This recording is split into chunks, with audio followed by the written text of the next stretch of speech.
พี่จุ๋มคะหนูเป็นพยาบาลอยู่ตอนนี้หนูจะสามารถลงสนามสมัครแอร์โฮสเตสได้ไหมคะพี่จุ๋มคะหนูเป็นครูสอนเด็กอนุบาลจะใช้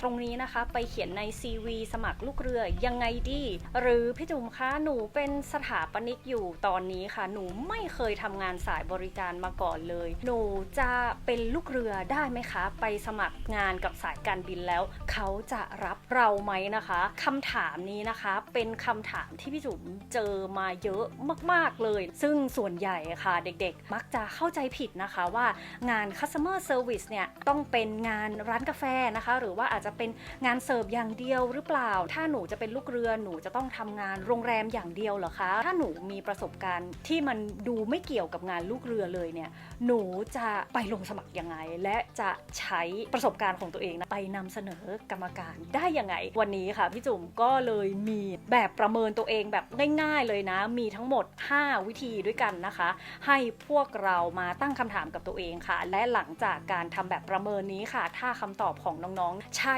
มากกว่า3ข้อนะคะจุ๋มก็จะถือว่าเป็นไฟเขียวเลยนะน้องสามารถใช้ประสบการณ์ของตัวเองค่ะเอาไปสมัครแล้วก็ต่อยอดในการทำงานเป็นลูกเรือได้เลยเพราะฉะนั้นคลิปนี้ห้ามพลาดนะคะ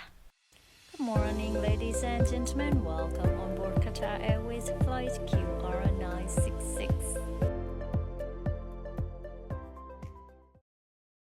สวัสดีค่ะทุกคนยินดีต้อนรับเข้าสู่ช่องพี่จุ๋ม Exposure Qatar อีกแล้วนะคะสำหรับน้องที่เข้ามาดูพี่จุ๋มใหม่ๆเนาะพี่จุ๋มเป็นอดีตหัวหน้าแอร์โฮสเตสของสายการบิน Qatar Airways ค่ะมีประสบการณ์ทำงานกว่า9 ปีด้วยกันนะคะซึ่งช่องนี้ค่ะพี่จุ๋มก็ได้มีเป้าหมายนะคะเพื่อที่จะแชร์ความรู้ประสบการณ์นะคะในการทำงานลูกเรือคนที่อยากจะเข้ามาทำงานสายงานอาชีพนี้นะคะพี่จุ๋มก็จะมีเทคนิคในการสัมภาษณ์ในการสมัครงานต่างๆเนี่ยก็เอามาให้น้องๆนะคะได้เอาไปปรับใช้แล้วก็พัฒนาตัวเองถ้าน้องๆชอบเนื้อหาแบบนี้และคิดว่าจะเป็นประโยชน์กับตัวเองนะคะก็อย่าลืมกดไลค์กด subscribe นะคะกด follow กดกระดิ่งแจ้งเตือนไว้ด้วยนะคะจะได้ไม่พลาดเนื้อหาดีๆแบบนี้จากพี่จุ๋มทุกสัปดาห์เลยค่ะถ้าพร้อมแล้วนะคะเดี๋ยวเราไปเริ่มเข้าเนื้อหากันเลยเรามาดูกันเลยนะคะแบบประเมินข้อที่1ค่ะงานของเราในตอนนี้นะคะมีผู้รับบริการที่น้องต้องคอยดูแลหรือช่วยเหลือโดยตรงไหมนะคะอย่างที่พี่จุ๋มได้พูดไปนะคะส่วนใหญ่เรามักจะคิดว่างาน customer service เนี่ยอาจจะเป็นงานที่ต้องเจอลูกค้าคนที่ต้องมาจ่ายเงินให้เราเฉยๆถูกไหมซึ่งจริงๆแล้วอะค่ะผู้รับบริการหรือการที่เราจะต้องคอยช่วยเหลือคนจำนวนหนึ่งอะค่ะที่ต้องการที่จะรับความเชี่ยวชาญจากเรานะคะให้ช่วยแก้ปัญหาบ้างนะคะให้ช่วยเคลียร์ในเรื่องของความไม่เข้าใจต่างๆของเขาให้เรานะคะเป็นคนคอยชี้ทางให้กับเขาค่ะถ้าเรามีกลุ่มแบบนี้ไม่ว่าจะเป็นนักเรียนคนที่เป็นคุณครูนะคะเราก็จะมีนักเรียนเนาะที่เราจะต้องช่วยเหลืออยู่ตลอดเลยถ้าเป็นพยาบาลนะคะก็อาจจะเป็นคนไข้นะคะที่ต้องเข้ามาคอยรับบริการของโรงพยาบาลตลอดเวลาแต่ถ้าเป็นลักษณะสถาปนิกล่ะหรือใครที่เป็นฟรีแลนซ์ต่างๆเนี่ยไม่ได้เจอคนเยอะๆเลยแบบนี้นะคะใครเป็นลูกค้าของเราเราก็ต้องคิดถึงเจ้าของโปรเจกต์ค่ะหรือว่าคนที่มาจ้างงานเรานะคะคนนั้นแหละถือว่าเป็นลูกค้าของเราเช่นเดียวกันค่ะเพราะเราจะต้องทำทุกอย่างของเราให้ตอบสนองต่อความต้องการของคนกลุ่มนั้นโอเคไหมคะเป็นข้อแรกเลยที่พี่จุ๋มอยากจะให้พวกเรานะกลับเข้าไปหานะคะใครมีข้อนี้นะพิมพ์+1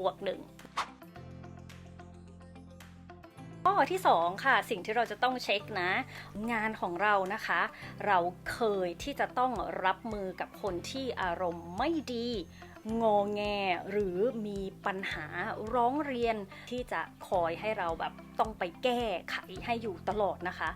มีแนวนี้บ้างไหมคือความที่อาชีพลูกเรือค่ะเราจะต้องดีลกับอารมณ์ของคนนะคะโดยปกติโดยธรรมชาติเนาะซึ่งเป็นการทำงานร่วมกับคนเพราะฉะนั้นในงานเราปัจจุบันนี้ค่ะให้เราลองกลับไปถามตัวเองดูเลยค่ะว่ามีผู้รับบริการของเราคนไหนไหมนะที่เคยแบบอารมณ์หงุดหงิดเคยมีเด็กงอแงกับเราไหมหรือว่าเคยมีเรื่องมีราวอะไรที่เราเนี่ยจะต้องเข้าไปดีลนะคะกับอารมณ์เหล่านั้นนะตรงนี้ก็เป็นอีกหนึ่งจุดสำคัญเลยที่เราจะสังเกตตัวเองได้นะคะใครมีคอมเมนต์+2ให้พี่จุ๋มนะ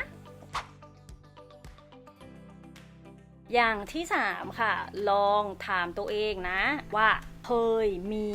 สถานการณ์ฉุกเฉินหรือ medical case หรือสิ่งที่ไม่คาดคิดเนี่ยเกิดขึ้นในงานของเราบ้างไหมนะคะที่เราจะต้องตัดสินใจและมันเกี่ยวข้องกับความปลอดภัยค่ะตรงนี้เนี่ยงานพยาบาลไม่ต้องถามเลยเนาะใครที่ทำงานในโรงพยาบาลนะคะก็จะได้เจอเรื่องนี้อยู่บ่อยๆแล้วถ้าเป็นเคสที่เราทำงานในโรงเรียนล่ะคะหรือเป็นสถานที่ราชการหรือแม้แต่สถาปนิกเองหรือเป็นฟรีแลนซ์เองที่ไม่ค่อยได้เจอเคสแบบนี้เลยหนูจะเอาตรงไหนมาวัดว่าหนูเคยเจอสถานการณ์นี้นะคะสำหรับคนที่ทำงานในโรงเรียนนะคะก็อาจจะลองคิดดูว่าเคยมีเด็กไหมที่แบบหกล้มหัวแตกนะคะหรือว่ามีอุบัติเหตุที่เราจะต้องช่วยเหลือนะคะช่วยปฐมพยาบาลต่างๆซึ่งตรงนี้นะคะถือว่าเป็น1เคสได้นะหรือถ้าคนที่ทำงานสถาปนิกหรือว่าเป็นฟรีแลนซ์ก็ลองไปดูก็ได้ค่ะว่าเราเคยมีคนงานที่เคยได้รับอุบัติเหตุหรือเปล่านะคะหรือมีใครนะที่เราเคยต้องช่วยเหลือนะคะในสถานการณ์ที่เขาเคยได้รับอุบัติเหตุเหล่านั้นนะคะหรือถ้าใครไม่เคยมีในเรื่องของ medical case เลยในเรื่องของการเจ็บป่วยทางด้านร่างกายก็อาจจะดูในเคสของสถานการณ์ฉุกเฉินในชีวิตประจำวันก็ได้ค่ะมีใครนะคะรอบๆข้างนะที่อาจจะป่วยกระทันหันนะที่เราจะต้องเข้าไปแบบ cover หรือที่เราจะต้องเข้าไปดูแลสถานการณ์นั้นแทนคนอื่นแบบนี้ก็ได้เช่นเดียวกันนะคะลองคิดถึงสถานการณ์เหล่านี้ดูถ้าใครมีนะคะคอมเมนต์บวก3ให้พี่จุ๋มนั่นแน่ดูเพลินเลยนะก่อนที่เราจะกลับเข้าไปดูเนื้อหาหลักพี่จุ๋มเนี่ยได้รับข้อมูลหลังบ้านมาเยอะมากๆเลยว่าน้องๆต้องการสิ่งนี้ก็คือ ebook Airlines Interview สำหรับน้องที่ยังไม่มั่นใจในการสัมภาษณ์ไม่รู้เลยว่าจะตอบคำถามกรรมการยังไงให้ตรงจุดไม่รู้ว่าจะตอบยังไงให้กรรมการประทับใจนะพี่จุ๋มมานั่งดูแล้วค่ะปัญหาที่พวกเราเจอกันบ่อยๆเลยนะคะก็คือเราไม่แน่ใจว่าคำตอบของเรามันดีพอหรือยังหรือมันเป็นคำตอบที่ถูกต้องไหมมันจะเป็นคำตอบที่สายการบินอยากที่จะได้ยินจากเราไหมความไม่มั่นใจตรงนี้เองล่ะค่ะทำให้เราไปเกิดอาการช็อตไมค์บ้างแหละพูดไม่ออกบ้างนะหรืออาจจะพูดมากเกินไปจนจับใจความหรือจับประเด็นไม่ได้ปัญหาตรงนี้จะหมดไปเลยนะทุกคนพี่จุ๋มทำ ebook Airlines Interview เล่มนี้นะคะมาเพื่อแก้ปัญหานี้โดยเฉพาะและพี่จุ๋มก็ยังมีตัวอย่างคำถามคำตอบ40คำถามเลยนะที่พี่จุ๋มไปดูและว่าส่วนใหญ่เนี่ยกรรมการถามคำถามไม่พ้นพวกนี้หรอกมันเป็น airline industry เนาะเพราะฉะนั้นสิ่งที่พวกเขาต้องการที่จะวัดพวกเรามันไม่หนีไปมากกว่านี้นะคะแล้วก็ยังมีอีก50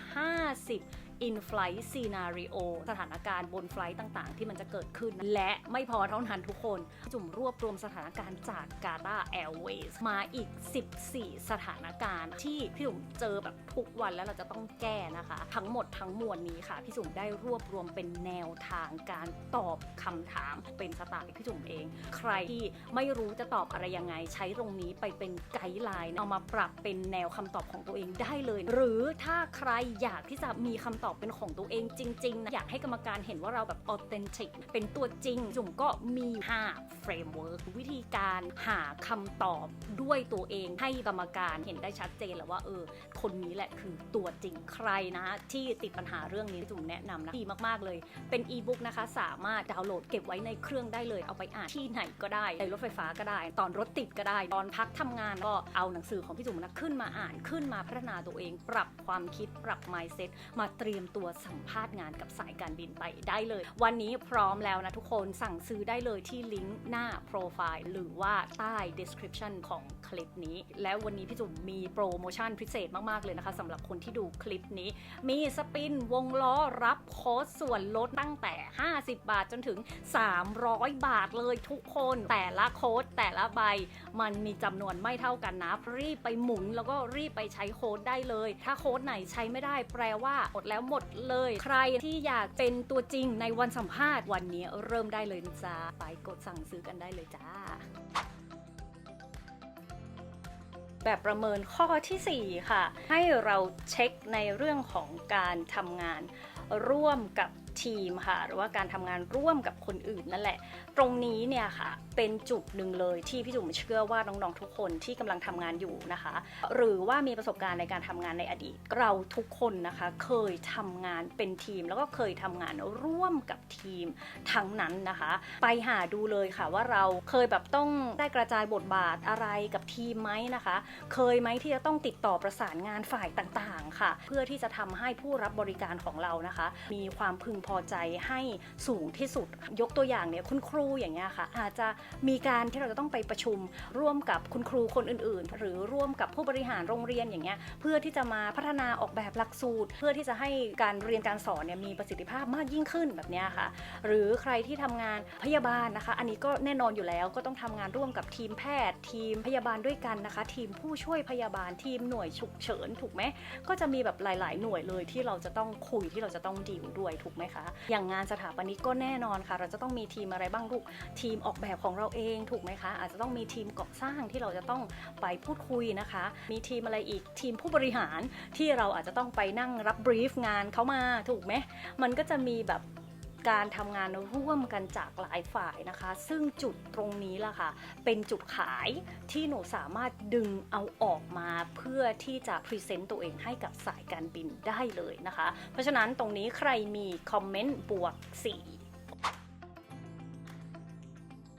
แต่ประเมินข้อที่5นะคะมาดูกันค่ะว่าเรานะเคยมีคนชมนะคะหรือเคยมีฟีดแบ็กบ้างไหมนะคะว่าเราเนี่ยทำได้ดีจังเลยนะคะเราทำให้เขาสบายใจเราสามารถช่วยแก้ปัญหาให้กับเขาได้ถ้าเรามีฟีดแบ็กดีๆแบบนี้ค่ะให้เราเก็บแต่ละเคสเนี่ยไว้ค่ะอาจจะมีโมเมนต์เล็กๆน้อยๆนะคะที่มีคนมาขอบคุณเราหรืออาจจะมีใครบอกเราเลยละค่ะที่แบบว่าโอ๊ยขอบคุณนะเพราะคุณทำให้เราแบบดีขึ้นนะคะถ้าเรามีแบบนี้แปลว่าเรานะคะมีจิตใจของการบริการแล้วก็มีแนวโน้มนะคะที่จะไปทำงานลูกเรือแล้วจะประสบความสำเร็จเอาละค่ะนี่ก็เป็นแบบประเมินแบบสั้นๆง่ายๆนะคะ5ข้อซึ่งเราสามารถเอาไปประเมินตัวเองได้เลยนะคะและถ้าใครอยากจะประเมินตัวเองลึกกว่านี้นะที่อยากจะรู้เลยว่างานที่เราทำนะคะมีสกิลประเภทไหนบ้างนะคะที่จะเข้าไปเชื่อมต่อกับงานลูกเรือได้อันนี้พี่จุ๋มมีเช็คลิสต์100ทักษะลูกเรือนะคะที่พี่จุ๋มได้รวบรวมเอาไว้เป็นไฟล์ PDF ค่ะและทำแจกให้กับน้องๆนะคะน้องสามารถเอาไปประเมินตัวเองได้เลยเพิ่มเติมจากการที่เราประเมินตัวเองในช่วงนี้นะคะใครที่สนใจนะไปดาวน์โหลดได้เลยที่ลิงก์ในใต้ description นะคะมาสรุปกันหน่อยนะคะตอนนี้น้องๆทำมาแล้วมีกันทั้งหมดกี่ข้อนะคะพี่จุ๋มอยากรู้นะแล้วก็ใครนะคะชอบคอนเทนต์ลักษณะนี้นะอยากดูอีกเรื่อยๆนะคะอย่าลืมกดไลค์ให้พี่จุ๋มนะกด subscribe ด้วยนะคะกดกระดิ่งแจ้งเตือนไว้ด้วยนะพี่จุ๋มจะมาทำคอนเทนต์แบบนี้ทุกสัปดาห์และถ้าเจอพี่จุ๋มในแพลตฟอร์มอื่นๆนะคะก็กดติดตามกันด้วยนะคะถ้ามีเนื้อหาอะไรอัปเดตใหม่ๆเนี่ยจะได้ไม่พลาดการพัฒนาตัวเองเพื่อการทำงานเป็นลูกเรือได้อย่างมืออาชีพเนาะวันนี้ไปแล้วนะคะหวังว่าจะชอบแบบประเมินเล็กๆนี้นะได้ผลยังไงหรือมันช่วยน้องๆยังไงก็อย่าลืมพูดคุยกับพี่จุ๋มได้นะคะพี่จุ๋มทุกคอมเมนต์เลยนะและวันนี้เจอกันคลิปหน้าค่ะบ๊ายบาย Good morning, ladies and gentlemen. Welcome on board Qatar Airways Flight Q